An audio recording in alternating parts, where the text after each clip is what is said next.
Good morning everybody, and welcome to the workshop, or should I say welcome to the dining room. This morning we're doing a little job on the Triumph. It's a 1923 Triumph Lightweight, first registered in Glasgow in 1924. I'm going to run around and just show you some of the bits and pieces and how the engine works. Starting at the front, we have suspension. As you can see, all pivots around this point here. There's no damping, so basically kangaroo hops are what you expect. And the brake here is just really for show. It's worked off the handlebar there, and as you can see, it just barely makes contact with the wheel and hasn't even rubbed the paint off. Moving back, we have a now defunct acetylene lighting system with the little tank there for the acetylene, and the pipes would have attached up here. This is some sort of on-off switch, I think. Beautiful swept back handlebars. I'll come back to the controls a little bit later. Fuel tank. So this isn't officially a flat tanker, although this era was the era of the flat tankers. But this Triumph, as you can see, has the tank strapped underneath the top tube of the bicycle. You see there's a filler cap here and a filler cap here and a little pump here with an outlet spigot there. It's also rather neat in that it has a hole to let your cables go through.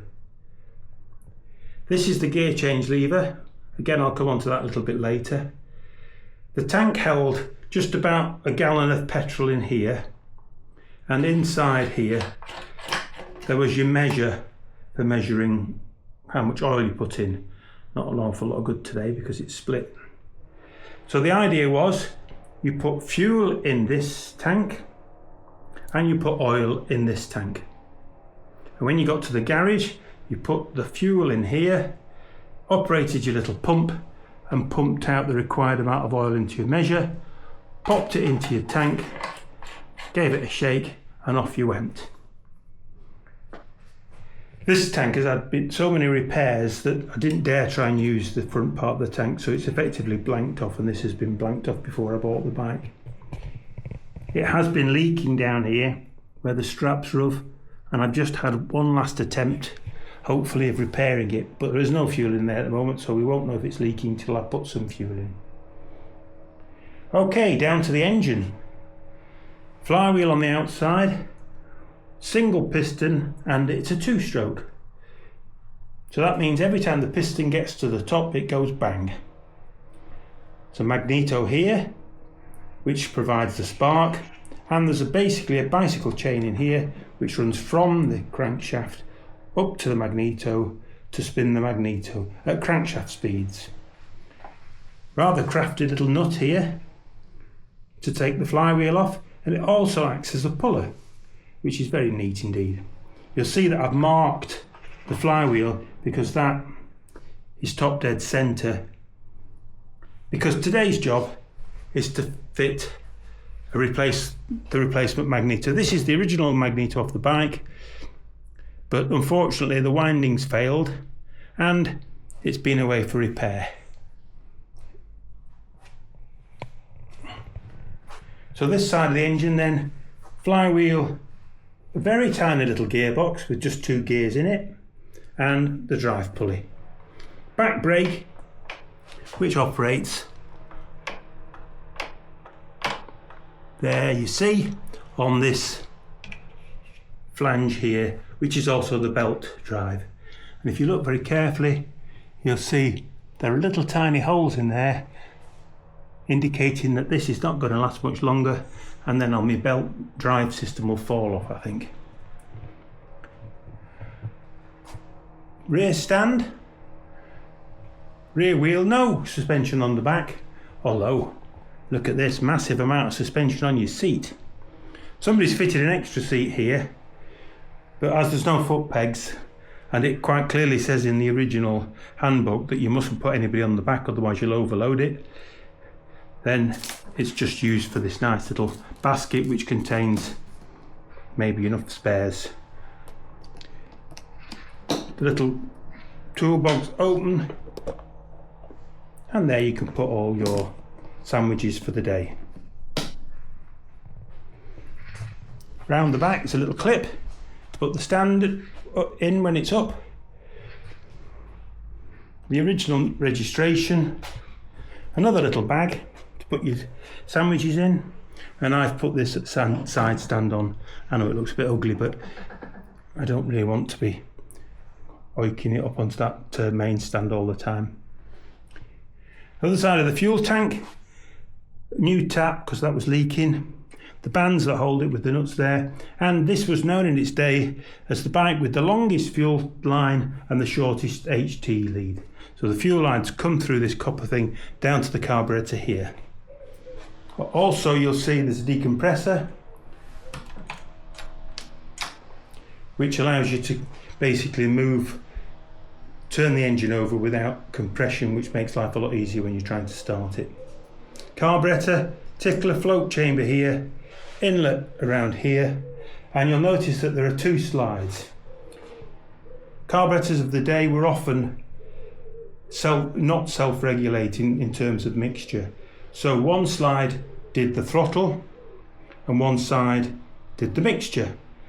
And as you ride along, you set the throttle for how fast you want to go, and you also have to set the mixture. So every time you move the throttle, you have to move the mixture, and every time you change gear, you have to move the throttle and the mixture. You'll notice as well that the magneto is adjustable, advance it and retard it.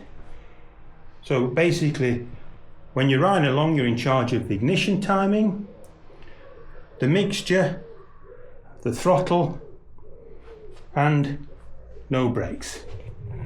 So moving on to the handlebars then.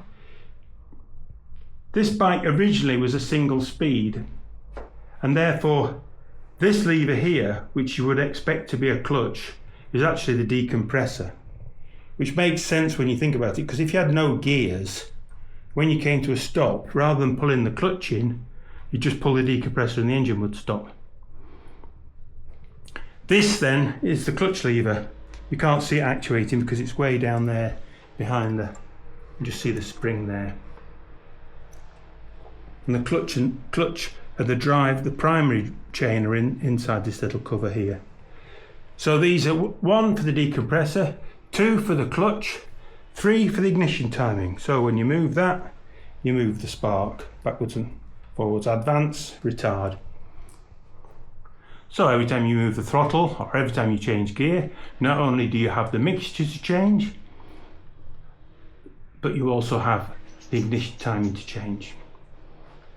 This is the gear lever. So at the moment it's in neutral. First would be over this side and second would be over that side. On this side we have our throttle and our mixture control.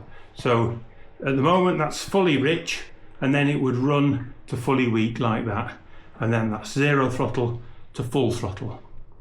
It moves in a conventional way because to start the bike you would normally start like so, and then as you got the engine warmed up, the mixture would come more or less back to where the throttle is. And this is the non-existent front brake. So all in all then, when you're riding along, you have 1, 2, 3, 4, 5, 6, 7 levers all vying for your attention. And then we're back at the front, and there's the oil filler cap, which, as I said, I don't use. I've fitted a little speedo to it, A, because it helps me know how much fuel I've got left, and B, obviously it's nice to know how fast you're going.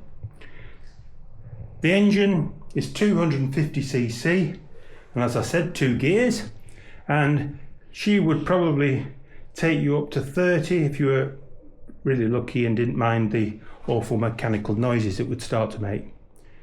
The fuel tank, I think I've already said, holds a gallon, just over a gallon actually, and this engine will do probably 50 miles to the gallon, maybe a bit less.